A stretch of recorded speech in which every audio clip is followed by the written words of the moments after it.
नमस्कार दोस्तों, GK GS के प्रैक्टिस सेट 56 में आप सभी का स्वागत है। दोस्तों, ये वीडियो सभी के लिए इम्पोर्टेंट होने वाला है। जो भी स्टूडेंट किसी भी एग्ज़ाम की तैयारी कर रहा हो, जिसमें दोस्तों जनरल अवेयरनेस और जनरल साइंस से रिलेटेड क्वेश्चंस आते हैं, उन सभी के लिए वेरी इंपॉर्टेंट होने वाला है। दोस्तों, बने रहेगा वीडियो के अंत तक। चैनल को सब्सक्राइब कर दीजिएगा, वीडियो को लाइक कर दीजिएगा। चलिए क्वेश्चंस को शुरू करते हैं।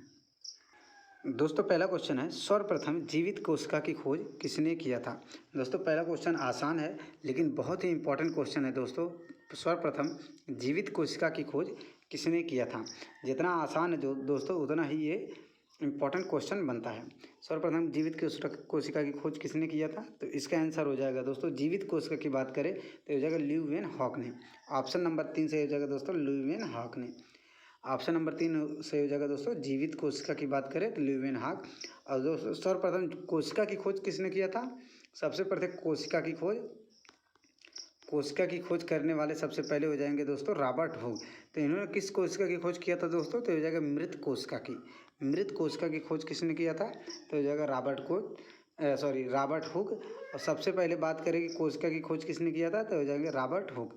अब जीवित कोशिका की पूछे दोस्तों, तो ल्यूवेनहॉक। दोस्तों, ली डूबे की बात करें तो ली डूबे जो हैं, ली डूबे किस चीज़ की खोज किया था इन्होंने, तो हो जाएगा लाइसोसोम की खोज। लाइसोसोम की खोज किसने किया था, ली डूबे ने। याद रखिएगा दोस्तों, लाइसोसोम की खोज किसने किया था, ली डूबे ने। और लाइसोसोम को दोस्तों आत्महत्या की थैली कहा जाता है। किसको, लाइसोसोम को ही आत्महत्या की थैली कहा जाता है। अरस्तु के बारे में आप लोगों को पता होगा दोस्तों, जीव विज्ञान का जनक या फिर जंतु विज्ञान का जनक किसे माना जाता है, अरस्तु को। अरस्तु को जीव विज्ञान का जनक या फिर जंतु विज्ञान का जनक माना जाता है। तो दोस्तों, ये चारों के चारों ऑप्शन से बहुत ही इंपॉर्टेंट है। क्वेश्चन जितना इंपॉर्टेंट है उतना सभी के सभी ऑप्शन इंपॉर्टेंट है। सभी के सभी ऑप्शन के बारे में आप लोग नोट कर लीजिएगा। अगला क्वेश्चन, संयुक्त राष्ट्र संघ के अस्थायी सदस्यों की संख्या कितनी है। संयुक्त राष्ट्र संघ के अस्थायी सदस्यों की संख्या कितनी है। दोस्तों, अस्थायी सदस्य की बात करें तो अस्थायी सदस्य होते हैं 5। और अस्थायी सदस्य की बात करें, अस्थायी सदस्यों की बात करें तो अस्थायी सदस्यों की बात होता है 10। अस्थायी सदस्य कितने हैं, 10। अस्थायी सदस्य कितने हैं, 5। टोटल देश कितने शामिल होते हैं दोस्तों, यूएनओ में टोटल देश की बात करें तो टोटल देश 193 देश शामिल होते हैं यूएनओ में, यूनाइटेड नेशंस ऑर्गेनाइजेशन में। और दोस्तों, यूएनओ की स्थापना कब होती है, इसकी स्थापना की बात करें,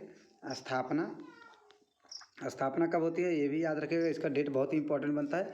इसकी स्थापना कब होती है यूएनओ की, तो होता है दोस्तों 24 अक्टूबर 1945 को। 24 अक्टूबर 1945 को याद रखिएगा दोस्तों, 1945 को 24 अक्टूबर 1945 की स्थापना होती है। इसके महासचिव या फिर अध्यक्ष कौन है, महासचिव कौन है, एंटोनियो गुटारेस। एंटोनियो गुटारेस इसके महासचिव हैं, ये भी याद रखिएगा। एंटोनियो गुटारेस इसके महासचिव हैं। तो दोस्तों, क्वेश्चंस का आंसर हो जाएगा, संयुक्त राष्ट्र संघ के अस्थायी सदस्यों की संख्या पूछा है तो इसका आंसर हो जाएगा 5। ऑप्शन नंबर 1 सही हो जाएगा दोस्तों, 5। दोस्तों, सभी के सभी पॉइंट आप लोग नोट कर लीजिएगा, ये बहुत ही इंपॉर्टेंट है।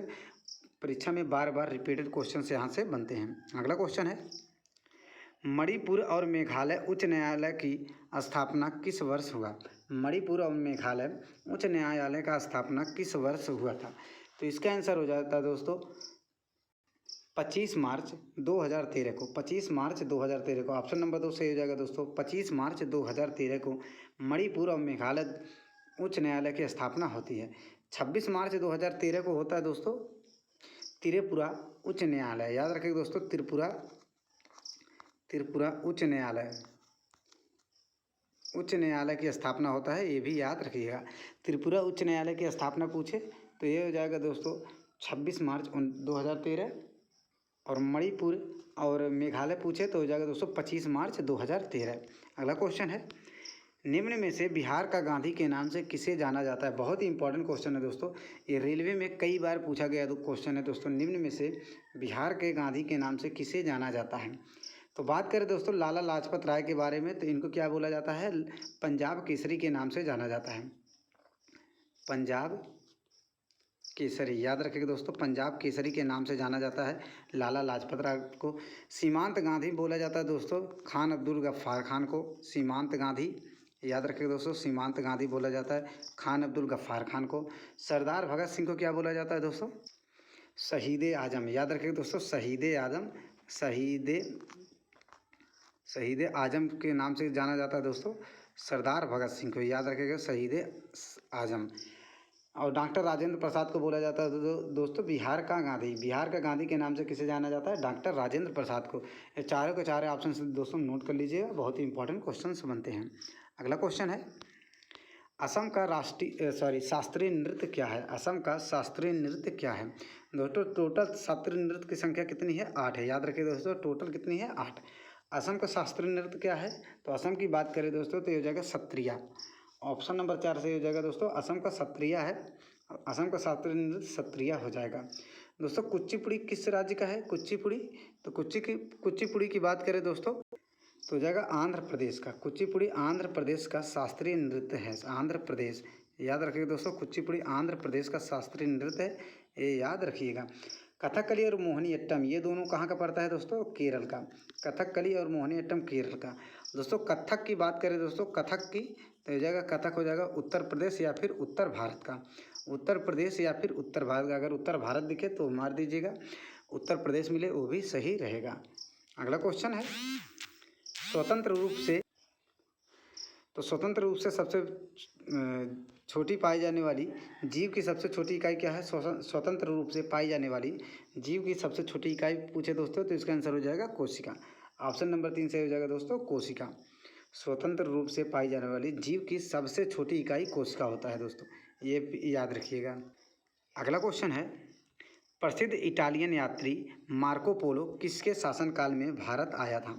प्रसिद्ध इटालियन मार्को पोलो कहाँ का निवासी था दोस्तों? ये जगह इटली का निवासी मार्को पोलो था, ये याद रखिएगा। और किसके शासनकाल में भारत आया था? तो इसका आंसर हो जाएगा दोस्तों पांड्य शासक कायाल के शासनकाल में। ऑप्शन नंबर 4 सही हो जाएगा दोस्तों, पांड्य शासक कायाल के शासनकाल में। ये पांड्य शासक हुआ करते थे दोस्तों, पांड्य शासक हुआ करते थे, याद रखिएगा, पांड्य शासक हुआ करते थे कायाल। बिंदुसार के शासनकाल में कौन आया था दोस्तों? तो ये हो जाएगा डाइमैक्स। बिंदुसार के शासनकाल में डाइमैक्स, याद रखिएगा दोस्तों, डाइमैक्स आया था, डाइमैक्स। और ये कहाँ का था दोस्तों? ये हो जाएगा सीरिया का, सीरिया निवासी था दोस्तों डाइमैक्स, ये भी याद रखिएगा, सीरिया निवासी था डाइमैक्स। ये आया था बिंदुसार के शासनकाल में। चंद्रगुप्त द्वितीय के शासनकाल में चंद्रगुप्त द्वितीय या फिर विक्रमादित्य के शासनकाल में फाहियान आया था, चीनी निवासी फाहियान था। और दोस्तों हर्षवर्धन के शासनकाल में आया था हेनसांग आया था, ये भी चीन का निवासी था, याद रखिएगा दोस्तों। हर्षवर्धन के शासनकाल में हेनसांग आया था, चंद्रगुप्त द्वितीय के शासनकाल में फाहियान आया था। ये चारों के चारों बहुत ही इंपॉर्टेंट विदेशी यात्री हैं जो कि परीक्षा में बार बार पूछा जाता है। अगला क्वेश्चन है, निम्न में से क्या एक अदिश राशि का उदाहरण नहीं है? क्या एक अदिश राशि का उदाहरण नहीं है? तो दोस्तों समय एक अदिश राशि है, समय एक अदिश राशि है, दाब एक अदिश राशि है, ताप भी अदिश राशि है, त्वरण इसका आंसर हो जाएगा। त्वरण दोस्तों सदिश राशि है, त्वरण सदिश राशि है, ये भी याद रखिएगा, त्वरण सदिश राशि है, जिसमें दोस्तों व्यय का उल्लेख मिले लगभग 99% केसों में व्यय का उल्लेख अगर मिले तो ये हो जाएगा दोस्तों सदिश राशि, याद रखिएगा, ये हो जाता है सदिश राशि। अगला क्वेश्चन है, और सदिश राशि का और एग्जाम्पल जान लेते हैं दोस्तों। सदिश राशि का और एग्जाम्पल जैसे वेग हुआ, विस्थापन हुआ, और दोस्तों त्वरण हुआ, वेग हुआ, विस्थापन हुआ, ये देख लीजिएगा। इसमें भी व्यय आता है, इसमें भी व्यय आता है, इसलिए सदिश राशि का एग्जाम्पल है। अदिश राशि ये जगह समय, दाब, ताप। अगला क्वेश्चन है, गैल्वानोमीटर से क्या मापा जाता है? इंपॉर्टेंट क्वेश्चन है दोस्तों, गैल्वानोमीटर से क्या मापा जाता है? तो इसका आंसर हो जाएगा दोस्तों विद्युत धारा। ऑप्शन नंबर 3 से हो जाएगा दोस्तों विद्युत धारा। अगला क्वेश्चन, पेरिस पैरा ओलंपिक में सर्वाधिक मेडल किस देश ने जीता है? पेरिस पैरा ओलंपिक 2024 में सर्वाधिक मेडल किस देश ने जीता है? बहुत ही इंपॉर्टेंट क्वेश्चन बनता है दोस्तों, किस देश ने सर्वाधिक मेडल जीता है? पैरा ओलंपिक की बात किया गया था दोस्तों, एक होता है ओलंपिक,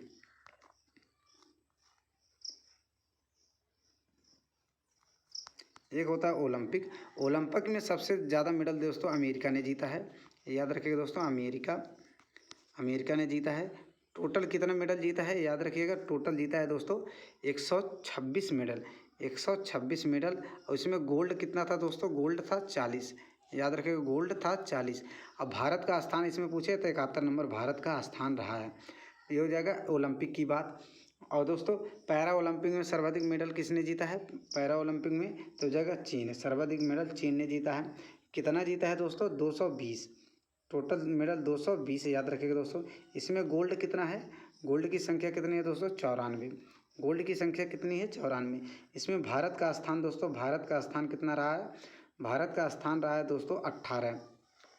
भारत ने कितने गोल्ड इसमें जीते हैं? 7। ओलंपिक में भारत ने एक भी गोल्ड नहीं जीता, ये भी याद रखिएगा।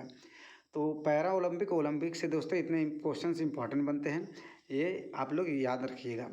अगला क्वेश्चन है, सातवाहन शासन लगभग कितने वर्षों तक चला था? सातवाहन शासन लगभग कितने वर्षों तक चला था?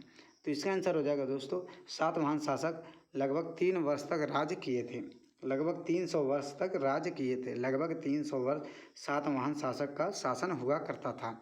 तो सातवाहन शासक के संस्थापक अगर पूछे दोस्तों, संस्थापक हो जाएंगे दोस्तों सिमुक। संस्थापक कौन थे दोस्तों? सिमुक, याद रखिएगा, सिमुक हुआ करते थे, याद रखिएगा। अब इनका सबसे महान शासक बोले दोस्तों, महान शासक, सबसे महान शासक हो जाएगा दोस्तों सतकर्णी। सतकर्णी याद रखिएगा दोस्तों, ये हो जाएंगे गौतमी पुत्र। गौतमी पुत्र सतकर्णी याद रखिएगा दोस्तों, गौतमी पुत्र सतकर्णी सबसे महान शासक हुआ करते थे। गौतमी पुत्र सतकर्णी सबसे महान शासक सातवाहन शासक के हुआ करते थे। और इनका संस्थापक था दोस्तों सिमुक, और लगभग 300 वर्षों तक इन लोगों ने राज किया था। अगला क्वेश्चन, मस्तिष्क का कौन सा भाग शरीर के भावनात्मक क्रियाओं को नियंत्रित करता है? शरीर के भावनात्मक क्रियाओं को नियंत्रित करता है मस्तिष्क का कौन सा भाग होता है दोस्तों? तो हो जाएगा हाइपोथैलेमस ग्रंथि। ऑप्शन नंबर 2 से हो जाएगा दोस्तों हाइपोथैलेमस ग्रंथि। बहुत ही इंपॉर्टेंट क्वेश्चन बनता है दोस्तों हाइपोथैलेमस ग्रंथि, ये रिपीटेड क्वेश्चन बनते हैं, बार बार परीक्षा में पूछा जाता है। अगला क्वेश्चन है, मुख्यमंत्री सुख शिक्षा योजना निम्न में से किस राज्य में शुरू किया गया है? मुख्यमंत्री सुख शिक्षा योजना ये दोस्तों लगभग विधवा महिलाओं और जिनके पति अपंग हैं, जो विकलांग है उनके लिए ये योजना शुरू किया गया है।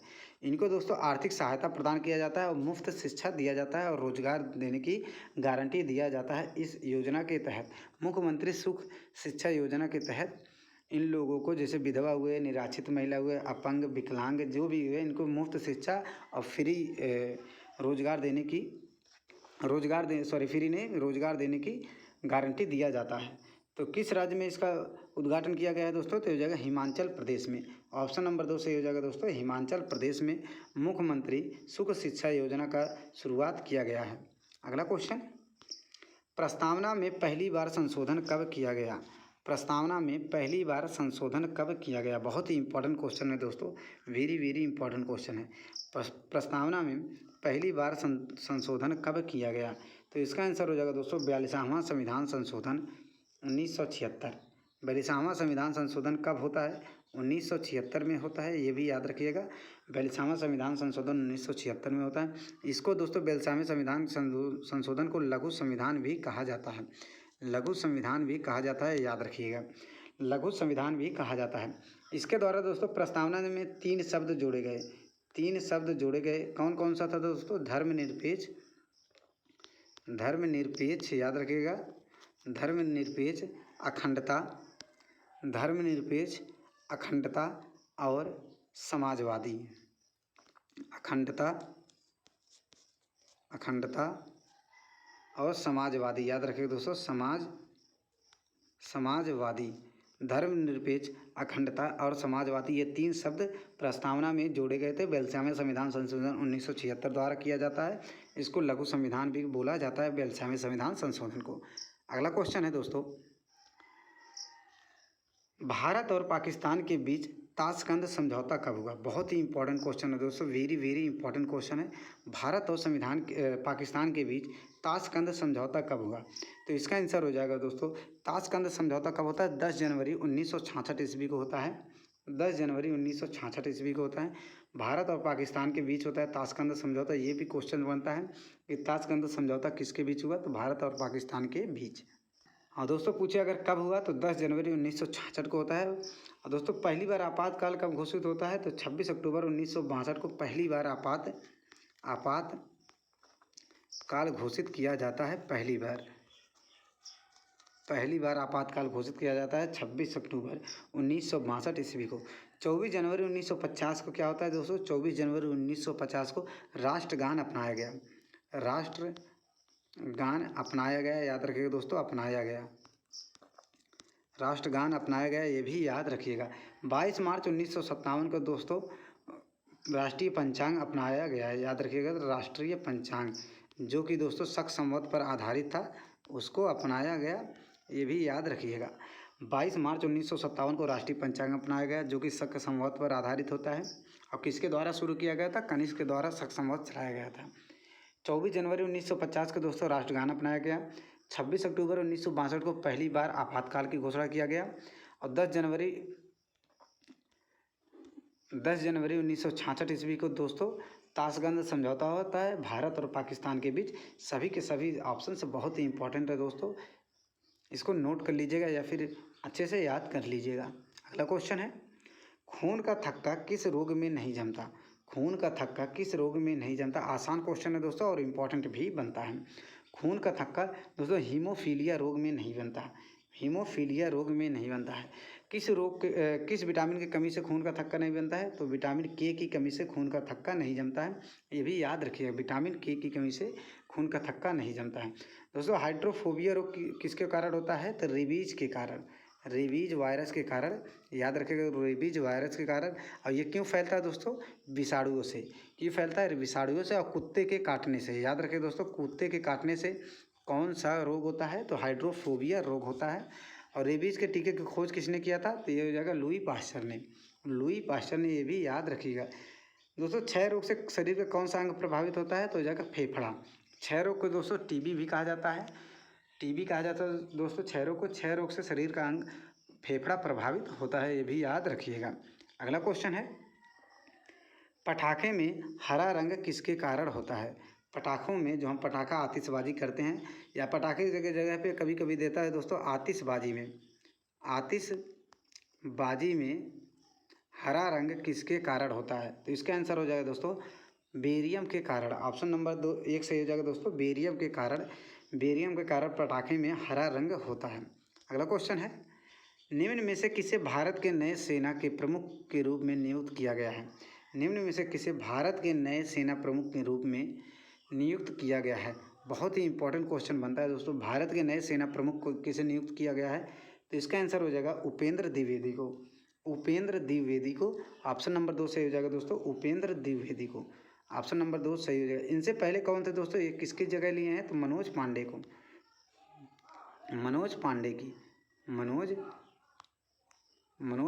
की जगह लिए हैं, ये भी याद रखिएगा, मनोज पांडे की जगह लिए हैं। इनसे पहले कौन थे, मनोज पांडे, याद रखिएगा। हाल ही में सेना के नए प्रमुख कौन बने हैं दोस्तों, उपेंद्र द्विवेदी। अगला क्वेश्चन है, सार्क की पहली बैठक कहाँ आयोजित की गई थी। बहुत ही इंपॉर्टेंट क्वेश्चन बनता है दोस्तों। सार्क में टोटल देश कितने हैं, तो टोटल देश 8 होते हैं दोस्तों। सार्क में टोटल देश 8 हैं। एक है दोस्तों भारत, याद रखिए दोस्तों, भारत, पाकिस्तान, मालदीव, भूटान, म्यांमार, बांग्लादेश, नेपाल और दोस्तों चीन नहीं है दोस्तों, अफगानिस्तान। टोटल कितने हो गए, 1 2 3 4 5 6 7 8, टोटल 8 देश हैं दोस्तों सार्क में। एक है भारत, पाकिस्तान, म्यांमार, मालदीव, भूटान, बांग्लादेश, नेपाल और अफगानिस्तान। सबसे नवीनतम देश कौन सा है दोस्तों, सबसे नया देश हो जाएगा, सबसे नवीनतम देश भूटान। सबसे नवीनतम देश हो जाएगा भूटान। 2005 में शामिल हुआ था, 2005 में शामिल किया गया, तो दोस्तों भूटान को याद रखिएगा। तो सार्क की पहली बैठक कहाँ होती है दोस्तों, बांग्लादेश में पहली बैठक होती है। सार्क की स्थापना पूछे दोस्तों, स्थापना कब होती है दोस्तों, तो ये हो जाता है स्थापना 8 दिसंबर 1985 को। 8 दिसंबर 1985 को होता है सार्क का स्थापना, ये याद रखिएगा। 8 दिसंबर 1985 को होता है सार्क का स्थापना। इसमें टोटल 8 देश शामिल होते हैं। कौन कौन से देश हैं? भारत, पाकिस्तान, म्यांमार, मालदीव, बांग्लादेश, भूटान, नेपाल और अफ़गानिस्तान। आठों के आठों आप लोग नोट कर लीजिएगा। और इस सबसे नवीनतम देश पूछे दोस्तों तो हो जाएगा भूटान, 2005 में शामिल किया गया। अगला क्वेश्चन है, टाइगर स्टेट के नाम से किसे जाना जाता है? टाइगर स्टेट के नाम से किस राज्य को जाना जाता है? तो इंपॉर्टेंट क्वेश्चन है दोस्तों। तो हो जाएगा मध्य प्रदेश को। ऑप्शन नंबर 2 से 1 सही हो जाएगा दोस्तों, मध्य प्रदेश को। टाइगर स्टेट के नाम से मध्य प्रदेश को जाना जाता है। मध्य प्रदेश में दोस्तों सबसे ज़्यादा वन पाए जाते हैं, सबसे ज़्यादा वन पाए जाते हैं। मध्य प्रदेश में दोस्तों पन्ना हीरे की खान स्थित है, पन्ना हीरे की खान, याद रखिएगा, पन्ना हीरे की खान। मध्य प्रदेश में सबसे ज़्यादा नदी पाए जाते हैं, ये भी याद रखिएगा। मध्य प्रदेश में ही दोस्तों सबसे ज़्यादा टाइगर रिजर्व पाए जाते हैं, ये भी याद रखिएगा। मध्य प्रदेश को दोस्तों भारत का दिल भी कहा जाता है, भारत का दिल भी कहा जाता है, ये भी याद रखिएगा। तो दोस्तों इतना ऑप्शन से इतना पॉइंट याद रखिएगा मध्य प्रदेश से रिलेटेड। दोस्तों केरल को दोस्तों मसालों का राज्य कहा जाता है केरल को। उत्तराखंड को दोस्तों फूलों की घाटी कहा जाता है, उत्तराखंड को फूलों की घाटी उत्तराखंड को कहा जाता है। केरल को मसालों का राज्य कहा जाता है, ये भी याद रखिएगा। तो दोस्तों बस आज के लिए इतना ही। उम्मीद करता हूँ वीडियो पसंद आई हो। वीडियो पसंद आए दोस्तों चैनल को सब्सक्राइब कीजिएगा, वीडियो को लाइक कीजिएगा और एक शेयर ज़रूर कर दीजिएगा।